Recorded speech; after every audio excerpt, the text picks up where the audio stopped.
Jake, you are the keeper of the gates.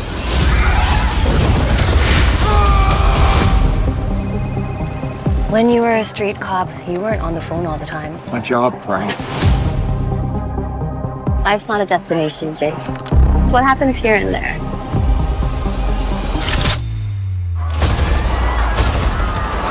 Jake, what's happening? Get back in there, hide.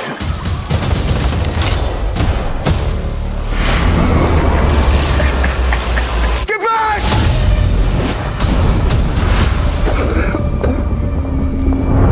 Where are all the bodies?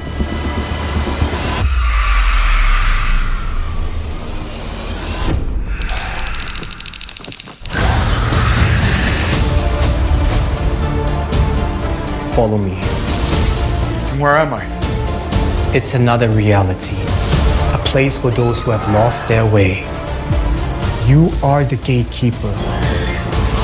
You're the only one with the power to close the gates of hell. What now? I will show you. I just want to find my family. By closing the gates of hell, you will be saving them too. They're mine now. I'm not afraid anymore.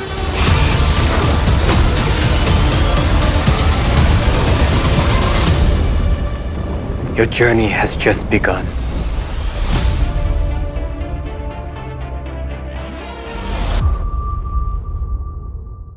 Boom, there you go. That was a trailer for Home Sweet Home Rebirth, arriving in theaters on April 11th. I'm Kuya P. This is Nerds Rule the World. Joining me to talk all things Home Sweet Home Rebirth is producer Dean Altit. Thank you, Dean, for your time. I appreciate it. How are you today? Hi there. Happy to be here. I'm great. How about yourself? I am wonderful. Where did this film come from to you? I see the amazing posters of, I guess, previous work you've done. When did this film come to you, and how did it come to pass for bringing it to the screen? So I get this. I was approached by a partner of mine in Thailand that I've done a couple movies with in the past, introducing me to the video game company that wanted to create a franchise out of the game that they had. They already had a popular game, and they wanted to expand the world and basically share this IP with the rest of the world. And that was, the initial approach and how I got to about it. All right, so we got this film. Did you spend some hours playing the video game? How much time do you how does that approach then go for you to, like, okay, is this bankable? Is this a film that you want to reach out? Where do you go once you kind of like sign on board with this from your standpoint? Well, we knew it's bankable because of the success of the prior game companies selling it. They have 7 different versions, but that's also present the challenge of, like, okay, well, how do you tell 7 different versions of video game in 2 hours without disappointing the audience, So we had to basically condense some part of the story, but we build it with a franchise in mind. So we say, okay, well, in the first movie, we're going to focus on introducing the characters and the world and the environment. And then in movie 2 and 3, we start diving really into the motivation and the backstory of each one of those characters and introducing new character in every movie.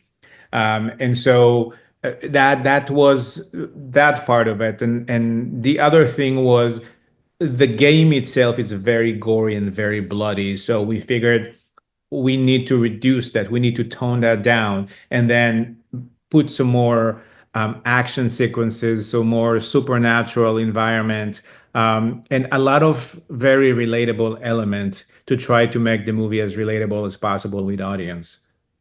I love that. So for you, what was the core connection that how are you explaining this out to your friends and family and encouraging other people to check out this film? What do you think is the core elements that are those relatable elements that you think will connect with fans? And what do you like most about the themes within Home Sweet Home Rebirth? I think that, first of all, I'm terrified. I was terrified from this thing. I get scared really fast, really easily. But I think that the element that I really liked about it was the human side of the story. You have a father traveling with his daughter and his wife to a vacation on Thailand, thinking it's going to be great. We're going to bond. We're going to catch up. We're going to take some, great souvenir with us, and that end up being far from what's actually they expected.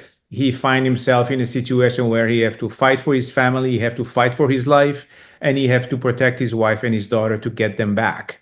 And in the same thing, try to save the world as well, right? So I think that's the human element to it. Everybody can understand. I have to defend my family. I have to save my daughter and my wife. And it's also presenting the challenge of this could be happening to anybody, just being in the wrong place in the wrong time, and then you get caught up in a situation that will, send your life into a spin that you never really knew was possible. I agree. Definitely relatable. As a parent, I'll go to the ends of the earth to protect my family. That's what we did. Great special effects. I love everything. The looks of this. This poster is amazing, by the way. Thank you. Everybody just saw the trailer a second ago, and everybody will see the film when it drops on April 11th.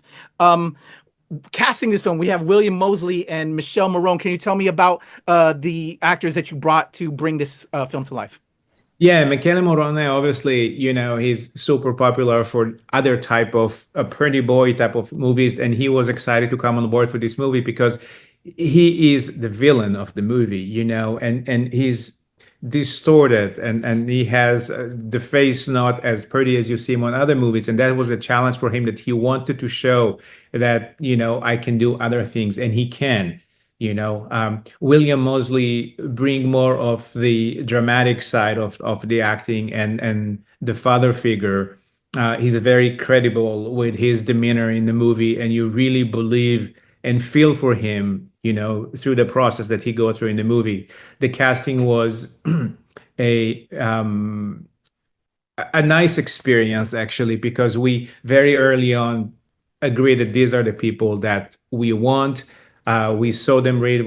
They looked at the camera. And we're like, okay, well, this is the ones that we were not looking any farther, And then I think that we have a very diverse cast. We have Michele from Italy. We have William from the UK. We have Alex Lee from the band Yuki's in K-pop from Korea. And then we have Yaya, who is the Angelina Jolie of Southeast Asia. Between them, they have more than 45 million followers on social media that allow the movie to expand and spread the word or whatnot. So yeah, I think that the cast was key for this movie. And in fact, you ask about the experience. Before we start shooting the movie, I took all the cast out to a cyber cafe to play the game together, so they can really feel what it is. And let me tell you, after 10 minutes, we're like, okay, we're done. This is terrifying. This is like, I cannot keep doing this. I would have nightmare in the middle of the night, But yeah, it was something crucial to do, to let them taste, what does it feel to be in this environment and to be in this world. So that was Yeah. Awesome. I can't wait for everybody to check it out. Again, April 11th, y'all. You kind of touched upon this earlier. I know this is going to be the big question for the fans once they see this film, because you said there's been other, the video game series, and now we're getting this film. They're going to want a part 2, Dean. They're going to want more. Yeah, I want to, we actually have that plan already. We have the layout, we have the story, we have the world. We're planning to expand obviously the world, and believe it or not, escalate the level of the visual effect. And we go into the Amazon, into the forest, and we discover those creatures and those temples, and really focus more on the daughter and the wife this time, and they're part of the story of how they carried on with the rest of the story. I'm excited. That's a great way to close it out, Dean. They're going to love this. I enjoyed it, and I can't wait for everybody else to enjoy it when it drops on April 11th. Thank you for giving us this, and thank you for all your past work. I really loved Killer's Game, by the way. And I had such a fun time with this, and I can't wait to share with my friends when it drops on April 11th. Dean Altit, thank you so much for your time. Thank you for this project. Home Sweet Home Rebirth, April 11th, y'all. I'm Kuya P. Nerds Rule the World. Thank you. All right, there's a cut.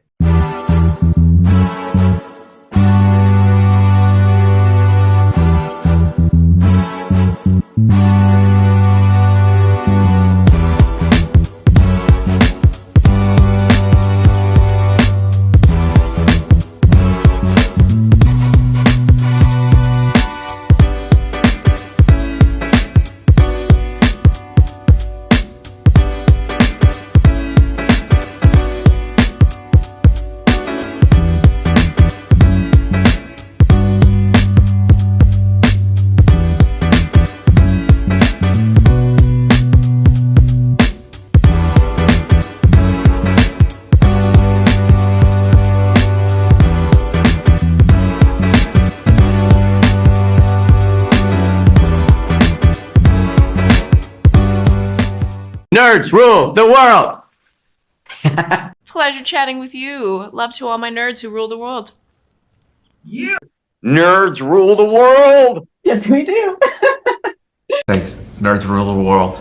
Thank you. I love the nerds ruling the world, so more power to you. Patrick, what up, man? And yes, they do. Nerds rule the world, kid. Yes, sir. Thank you.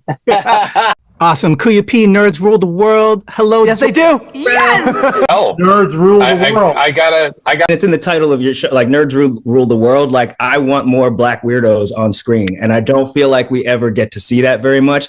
Thank you so much. Nerds do rule the world. Yes. Thank you.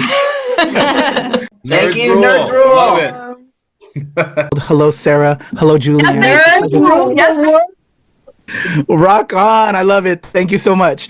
It's good to see you. I love Nerds Rule the World. But yeah, there's a heavy nerd component, man. Yeah. And at the end of the day, if you ask me, nerds rule the world. So Absolutely. And you're right. Nerds do rule the world. We're just the best. Yes. Thank you, ladies. Nerds so much. Yes. Thank you, guys. Bye. It's your boy Kuya P. Nerds rule the world. Thank you so much, guys. I appreciate you. do. They rule the world, all right. Yes. Take care, Tony. Thank you, guys. Guess you ready to rock and roll? Right. Okay, we're rocking. We're recording. So I got about 10 minutes, 5 to 10 minutes. Yes. Okay. Thank you, Inma. All right. I'm gonna do a 3, 2, 1 count real quick. Dean to help me with my edit, and we'll get right into it. Sure. All right. And it's Dean Altit. How do I pronounce the last name? Dean Altit. Altit. All right. Yeah. Thank you so much, Dean. I appreciate it. I can mess up names, so I want to make sure I got it right. Oh, good.